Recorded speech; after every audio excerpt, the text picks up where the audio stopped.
India, of course, there is one political person who was called Mahatma Gandhi. So that is not qualification of Mahatma. People may call him Mahatma out of sentiment. But according to Krishna's classification, he is not Mahatma. Hare Krishna, Hare Krishna, Krishna. Tarko pratishtha shrutayo vibhinna nasa vrishiryasya matam na bhinnam dharmasya tattvam nihitam guhayam mahajano yena gatah sapantha. You see, this is Chaitanya Mahaprabhu quoted this verse from Mahabharata. Dry arguments, which are again, what are them? Composition of words, whether by arguments, whether by poetry, by prose, by any amount of literary work. And what to speak? Tarka apratishtha shrutayo vibhinna. Shrutaya means the scriptures, which are also again combination of words. Scriptures. Shrutayo vibhinna. So apratishtha means, pratishtha means to establish. Apratishtha means we cannot establish. Not possible to establish. Tarkaha. Tarka means argument, debates. Tarko apratishtha. We cannot establish the real religious principles based on just arguments or debates or poetry or prose or anything. Words. Shrutayo vibhinna. Shrutayo means scriptures. Vibhinna means by studying various amount of scriptures. Every, what is that? Interreligious study. One can read all scriptures of the world, but still one will not understand what is the religious principle. Actual religious principle. Nasa vrishiryasya matam na bhinnam.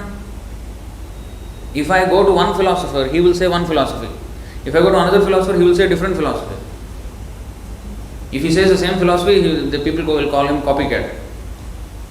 So he will invent his own philosophy to sound more intelligent.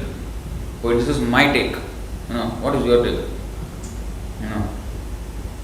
Where is the qualification of that person before he can opinionate on something? Nobody checks. They call him political pundits or religious pundits. Pundits has become a cheap word nowadays. So, by studying Vedas, by debates, by listening to so many words of the different philosophers, we cannot understand. Nasa vrishiryasya matam na bhinnam dharmasya tattvam nihitam guhayam. The real truth of religious principles is carefully hidden in the heart of Mahajan. Mahajano yena gatah sapantha. Those who are surrendered devotees of Krishna, they are called Mahajan. Mahatma. That is defined by Sri Krishna in the Bhagavad Gita. Bahunam janmanamante jnanavan mam prapadyate vasudeva sarvamiti sa Mahatma sudurlabha. Who surrenders to me after knowing completely what is what. He understands that I am the source of everything and he surrenders it to me. Yes, he is the Mahatma, Mahajan. Mahatmanastu mam partha daivim prakritim ashrita bhajanti ananya manaso jnatva bhutadim avyayam. 9.13 and 7.19 of Bhagavad Gita. So, what is the activity of Mahatmas? They are always under the protection of Yogamaya, not under Mahamaya. Everybody in this world is under Maya, illusion. But Yogamaya is the opposite of that. There is another energy of the Lord called Yogamaya. She helps us or facilitates our remembrance of Krishna. Maya facilitates our forgetfulness of Krishna. So the devotees are always under the protection of Yogamaya. Mahatmanastu mahampartha daivim prakritim ashrita. Bhajanti ananya manaso. They always worship the Lord. They don't waste time in unnecessarily doing some useless activities in this world. Bhajanti ananya manaso. Without any interruption. They only serve the Lord. Jnatva bhutadim avyayam. O son of Pritha, those who are not deluded, the great souls, are under the protection of the divine nature. They are fully engaged in devotional service because they know me as the Supreme Personality of Godhead, original and inexhaustible. So one who is a Mahajan or Mahatma like this, according to the definition of Bhagavad Gita, he is in India, of course, there is one political person who was called Mahatma Gandhi. So that is not qualification of Mahatma. People may call him Mahatma out of sentiment, but according to Krishna's classification, he is not. Now people may like it or not like it, but it's not our business. Now the thing is, Mahatma is defined by Krishna here. Those who they don't have nothing to do with mundane political wrangling. They have nothing to do with that. Mahatma means one who is 100% surrendered. In fact, Srila Prabhupada, our spiritual master, he wrote a letter to Gandhi just 1 month before his passing away. He wrote to him a long letter. In fact, that letter is also there in the record.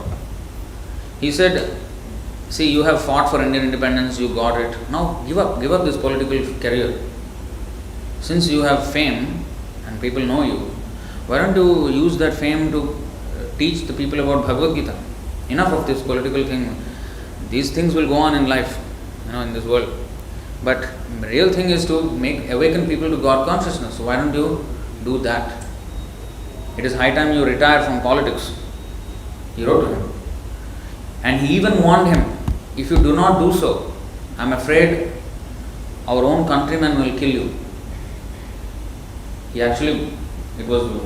When it actually happened 1 month later, it was like a prophecy. Prabhupada knew.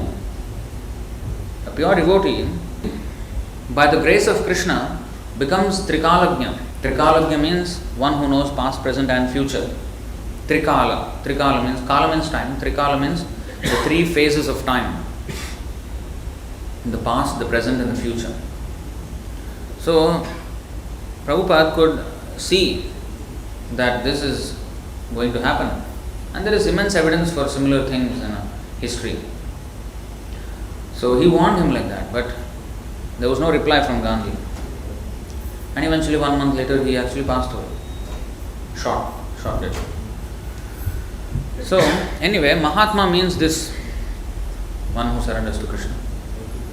So such Mahatmas know what is the real truth about religious principles. Just by unguided study of the Vedas, we cannot understand these things.